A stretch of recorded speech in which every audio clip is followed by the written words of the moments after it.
प्रभावित हो रही है। तमाम नहरों में तेल पहुंचाने के नाम पे रोज सरकार के आदेश होते हैं, अधिकारियों के आदेश आपके स्तर पर भी होते हैं, अधिष्ठाता में होता है। लेकिन सवाल यह है कि जब पूर्ववर्ती सरकार थी, जब समाजवादी पार्टी की सरकार थी, तो साल में 2 बार सफाई होने का, सिल्ट सफाई का काम होता था। लेकिन जब से यह सरकार आई है, पिछली सरकार, अब भी सरकार, एक निर्देश दे रखा है कि साल में केवल 1 बार नहरों की सिल्ट की सफाई होगी। नहरों की सफाई न होने से भी पानी जाने का काम तेल तक नहीं होता है। इसलिए हम आपके माध्यम से मांग करते हैं कि हमारे जनपद में जहाँ जल सिंचाई की समस्या है, वहीं जल निकासी की भी बड़े पैमाने पर समस्या। तमाम नाले हैं, जल निकासी के नाम पे चाहे लेरा मनेरा ड्रेन हो, चाहे रालताल ड्रेन हो, धोस नोनार ड्रेन हो, चाहे नादी नदोरा ड्रेन हो, चंदा ताल ड्रेन हो, चाहे बाणगंगा ड्रेन हो, तमाम ड्रेनों की सफाई न होने से जल प्लावन की स्थिति जब होती है तो किसानों का बहुत बड़ा नुकसान होता है। इसलिए हम आपके माध्यम से, जो चंदौली जनपद धान का कटोरा कहा जाता है, यहाँ का धान विदेश, बासमती चावल जो विदेशों में भेजने का काम होता है, जिससे बहुत बड़ी आमदनी भी किसानों को होती थी। लेकिन आज किसान लाचार है। पूरे जनपद में 30% से ज़्यादा धान की रुपाई नहीं हो पाई। अभी भी समय है, किसान परेशान है। रोज लोग आंदोलन भी कर रहे हैं, चाहे किसान यूनियन के लोग, चाहे समाजवादी पार्टी के लोग, नहरों में पानी के सवाल पर, अपनी सुरक्षा के सवाल पर, लेकिन पानी मिलने का काम नहीं हो पा रहा है। इसलिए हम आपके माध्यम से मांग करना चाहते हैं कि नहरों को पूरी क्षमता से चलाने के लिए कम से कम नहरों की सफाई की जाए, ताकि नहरों के टेल तक पानी पहुंचाने का काम किया जाए। जहां बाढ़ और सिंचाई की चर्चा हो रही है, नहर चलाने के लिए बिजली की परम आवश्यकता है। बगैर बिजली के न तो नहर चल सकती है, न तो राजकीय नलकूपों को चलाया जा सकता है, न तो निजी नलकूपों को भी चलाने का काम हो पाता है। पूर्वांचल में एक बड़ी समस्या लो वोल्टेज की है, जहां ट्रांसफार्मर भी जल रहे हो, रोज किसान परेशान है। वहीं चाहे राजकीय नलकूप हो, चाहे पंप कैनाल, जिनको इंडिपेंडेंट फीडर भी दिया गया है, लेकिन बिजली की दुर्व्यवस्था के चलते न तो नहरें चल पा रही हैं, न छोटी नहरें न बड़ी नहरें। एक बहुत बड़ी समस्या बनी हुई है। हम आपके माध्यम से ये मांग भी करते हैं सरकार से कि तत्काल जो चंदौली जनपद में, पूर्वांचल में खास तौर से लो वोल्टेज की समस्या बनी हुई है, इसका समाधान निकाल करके पूरे क्षमता के साथ, चाहे भपौली पंप कैनाल हो, चाहे नारायणपुर पंप कैनाल हो, चाहे बलुआ कैनाल हो, नगवा कैनाल हो, चाहे बीरासराय हो, चाहे गुरैनी हो, इनको पूरी क्षमता से चलाया जाए, ताकि ये किसानों को पानी पहुंचाया जा सके। गंगा के किनारे जो गांव हैं, गंगा नदी में जब बाढ़ आती है, बड़े पैमाने पर उनके खेती की कटान हो रही है, घर मकान भी गिर रहे हैं।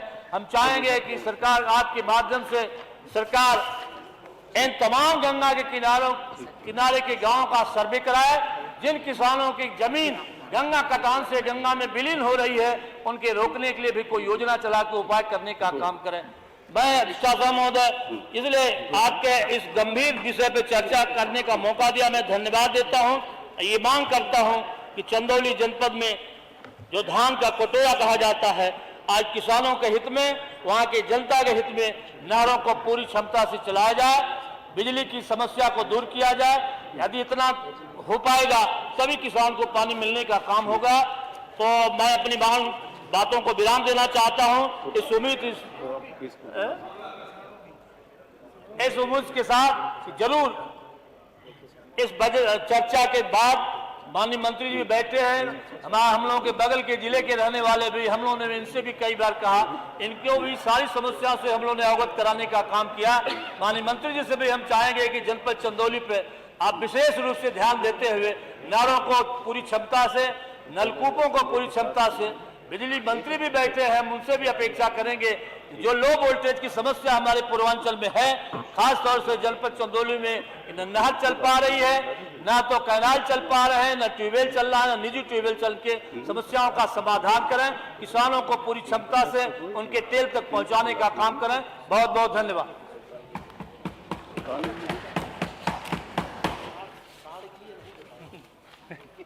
माननीय मंत्री जी, माननीय शर्मा जी, माननीय शिवपाल सिंह यादव जी, ठीक।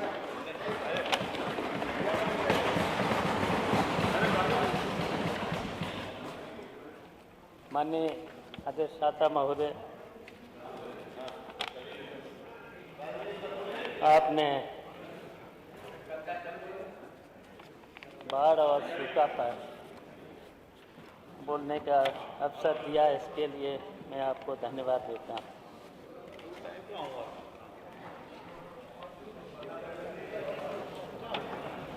मंत्री जी ने सूखा और बाढ़ पर बोलने से पहले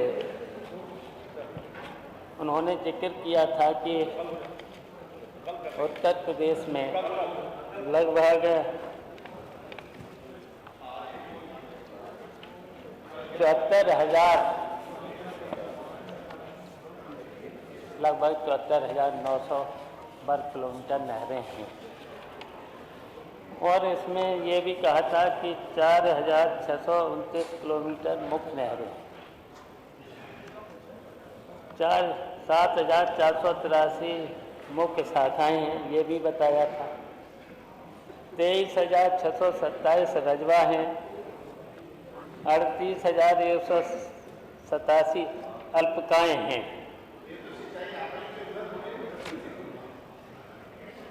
तो ये बताया था माननीय मंत्री जी ने, इतना तो बताया था। और जबकि शासकीय नहरें अंग्रेजों के समय की बनी हुई हैं, 1830, तब संक्षिप्त एरिया बहुत कम था और अब एरिया कितना बढ़ा होगा, बहुत बढ़ा है एरिया। अब तो एरिया संचित एरिया का लगभग 73.36 लाख एकड़ एरिया बढ़ चुका है। तो हम पूछना चाहते हैं कि जब 1830 में तो इतनी नहरें थी, आपने क्या इन नहरों में कितनी क्षमता बढ़ाने का काम किया है? क्यों एरिया बहुत भर चुका है और इस वर्ष तो पूर्वांचल में लगभग 48 जनपद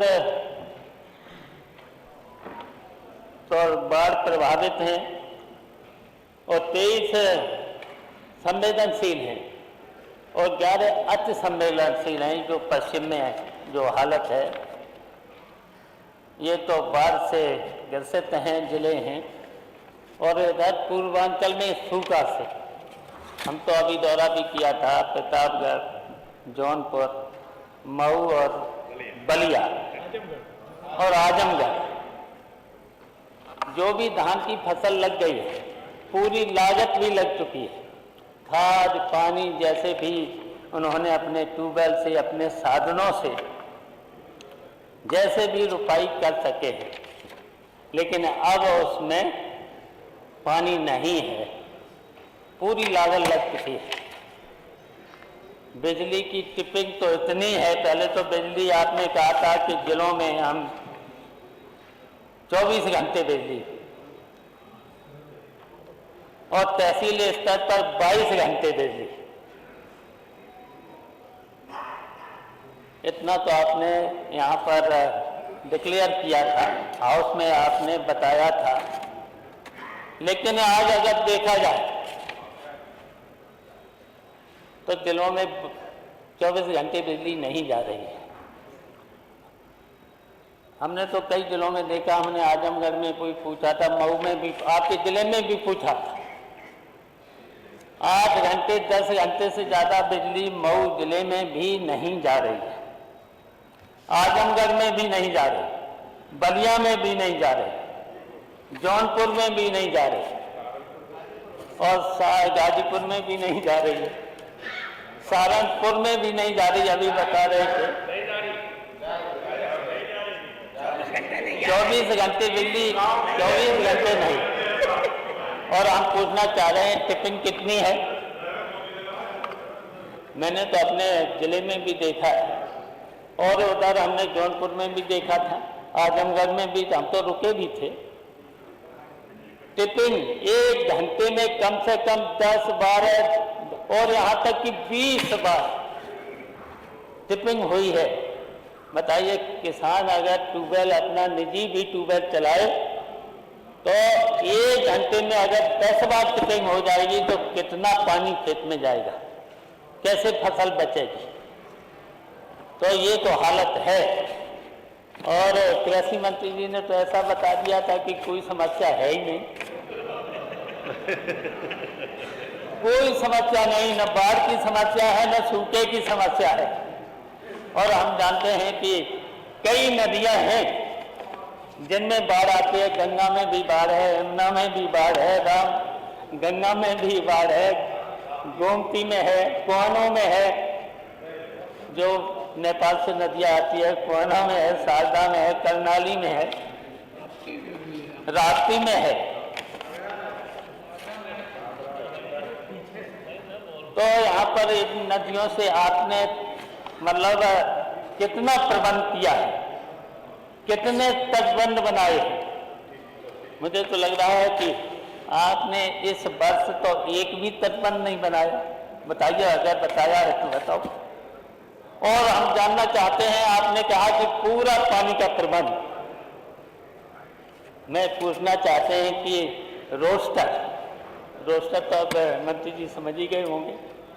रोस्टर, ये जो अंग्रेजों का बनाया हुआ रोस्टर था, तब तो क्षेत्रफल, कृषि का क्षेत्रफल बहुत कम था और अब तो क्षेत्रफल कितना बढ़ गया है। तो क्या आपने या आपके अधिकारियों ने उस अंग्रेजों के रोस्टर को क्या बदला है?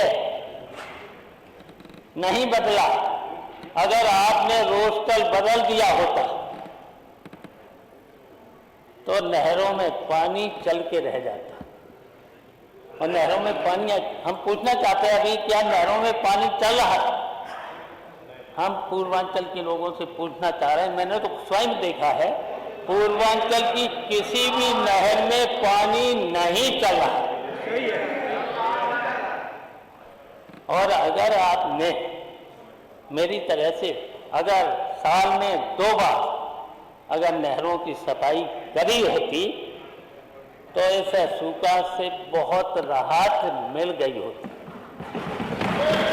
और आपने जो रोस्टर बदला होता, अंग्रेजों के जमाने में तो एक ही बार सफाई होती थी। कौन से महीने? अक्टूबर के महीने में।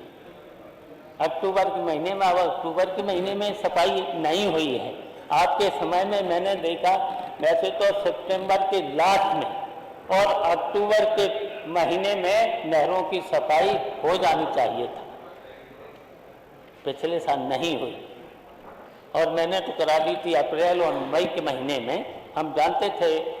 और आप मई और जून में नहरों में पानी नहीं देते हैं। अगर मैंने तो देखा, जब पौध डाली जा रही थी धान की फसल के लिए, तब भी आपने पानी नहीं दिया था।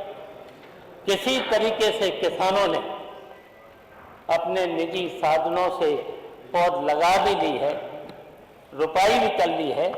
अब सूखा की वजह से बहुत ही दिक्कत है, परेशानियां हैं, पूरी फसल जा रही है। किसी तरीके से किसानों ने अगर कहीं पर भी, वैसे तो सिंचाई देने की जिम्मेदारी तो सरकार की थी, नहरों में पानी देना चाहिए था, ट्यूबवेल से पानी देना चाहिए था, लेकिन उधर बिजली भी नहीं आ रही, ट्यूबवेल का पानी भी नहीं मिल रहा किसानों को, इधर नहरों का पानी नहीं मिल रहा है। अगर किसान ने अपना कहीं से भी किसी साधन से, टिल्लू से या अपने पंप से कहीं से पानी लगा लिया है तो उस पर चेकिंग करने के साथ साथ करने के जुर्माना, FIR, कितनी FIR हुई हैं माननीय मंत्री जी, इतनी FIR हुई हैं, पता लगाने ना, हमारे क्षेत्र में तो इतनी FIR हुई हैं, पूरे प्रदेश में इतनी FIR हो रही हैं। अब जबकि बाढ़ है, सूखा है, तो आपको कम से कम बिल किसानों के ये तो बंद कर देना चाहिए था, छापा मारना। हम भी बिजली मंत्री हम भी रहे 2004 से 7 तक, पता लगा लेना, एक भी किसान पर, एक भी व्यापारी पर, छोटे व्यापारी पर एक भी छापा नहीं पड़ा था, एक भी छापा नहीं पड़ा, और राजस्व बढ़ा था, राजस्व बढ़ा था। लेकिन अब आपका छापे इतने पड़ रहे हैं, इतनी FIR हो रही है, तब भी आपका राजस्व नहीं बढ़ रहा, तब भी आप किसानों के टिपिंग होने के बावजूद भी, पानी नहीं देने के बावजूद भी फसल किसानों की पैदा नहीं हो पा रही है। और जब फसल पैदा होती है तो माननीय कृषि मंत्री जी MSP के बराबर किसानों को उसकी कीमत भी नहीं दे पा रहे। किसानों पर इसकी वजह से कर्जा बढ़ रहा है, सूखे की वजह से बढ़ रहा है, और अतिवृष्टि की वजह से उसकी फसल खत्म हो रही है, उसकी वजह से भी किसानों पर कर्जा बढ़ रहा है। तो आपको तो माफ भी करना चाहिए। बाढ़ग्रस्त जहां पर है, सहारनपुर में अतिवृष्टि है, शामली में, मथुरा से लेकर के पश्चिम के हर जिले में अतिवृष्टि है। जहां जहां से जलाशय हैं उनका पानी छोड़ दिया जा रहा है, उसकी वजह से पशुहानि भी हो रही है, जनहानि भी हो रही है, परेशानियां हैं, लोग तटबंधों पर रह रहे हैं, घर छोड़ रहे हैं। और जितने भी पश्चिम में तो मैंने देखा, सहारनपुर से लेकर के जितने पश्चिम के जिले हैं, जितने भी कच्चे मकान थे, सब के सब गिर गए, नष्ट हो गए। कहाँ पर कैसे रहे? गांव के लोग किस तरीके से अपना जीवन यापन कर रहे हैं, उस पर तो आपको बहुत संवेदनशील हो जाना चाहिए था। अभी तक आपदा राहत भी समय से नहीं पहुंची है। तो ये सब दिक्कतें हैं किसानों को, गांव के लोगों को दिक्कतें हैं, परेशानियां हैं। और परेशानियों के साथ साथ, और जबकि सत्ता पक्ष के तो जितने भी यहाँ पर माननीय सदस्य बोले हैं, सबने कहा तो कोई परेशानी नहीं है। तो जब परेशानी नहीं है, विपक्ष के लोगों के सामने दिक्कतें हैं, तो कम से कम संसदीय कार्य मंत्री इनको ही समय दे दो बोलने का, इनको ही समय दो, तो कम से कम अपनी समस्याएं रख लें। तो माननीय अधिष्ठाता महोदय, जब सत्ता पक्ष के लोगों को तो कोई दिक्कत है नहीं, समय से इनको बिजली भी मिल जाती है, इनके यहाँ टिपिंग भी नहीं है, इनको 22 घंटे 24 घंटे बिजली मिल रही है, और जबकि सूखा भी नहीं है, बाढ़ भी नहीं है।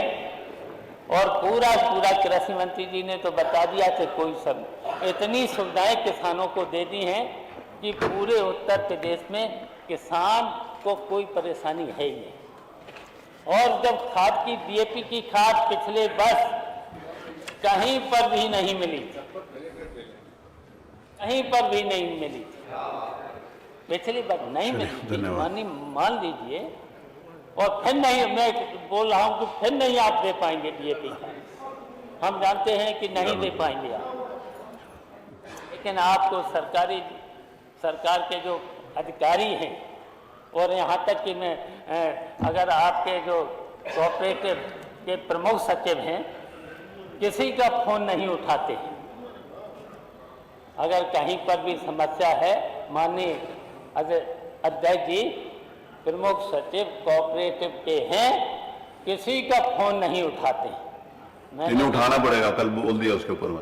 कल माननीय मुख्यमंत्री जी ने भी कह दिया, माननीय संसदीय कार्य मंत्री जी कह दिया। अब तो आप अगर किसी का भी लेकर आएंगे, किसी ने टेलीफोन नहीं उठाया, मैंने तो सरकार उसका कई बार शिकायत करी है, आपने कभी बताया नहीं। वैसे नहीं, आप जैसे वरिष्ठ व्यक्ति का फोन ना उठाना अपने आप पे गलत है, उठाना ही चाहिए। सिंचाई पता नहीं सिंचाई में क्या होगा, प्रमुख सचिव उठाए, मंत्री जी तो उठा लेते हैं। जवाब देना ही पड़ेगा आपकी बात, आपकी बात का जवाब उठा लेते हैं।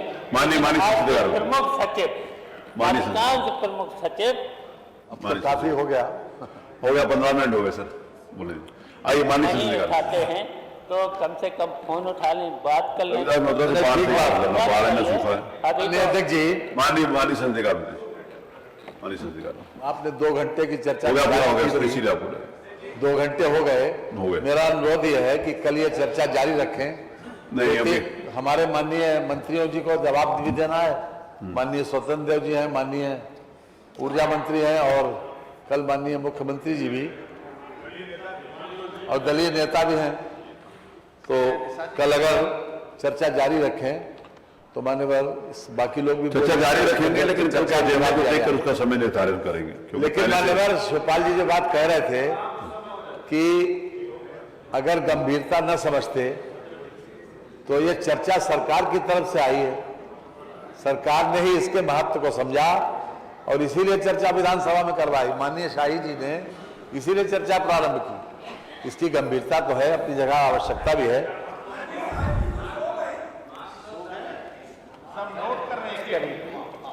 सब नोट कर रहे हैं, जो आपने कहा सब नोट है। लेकिन आपकी बात का संज्ञान ले लिया गया है। मांग को माननीय अध्यक्ष जी, मेरा यही अनुरोध है कि बाकी अगर आइए आगे लाइए, है तो आज का बिजनेस आज आज के एजेंडा बाद आगे लाइए। बाकी ले लें। अच्छा जी, ये चर्चा कल आज जारी नियम 56 में 15 सूचनाएं प्राप्त हुई, जिसमें शलाघा के आधार निम्नलिखित 2 सूचनाओं पर कायरता के लिए सुना गया।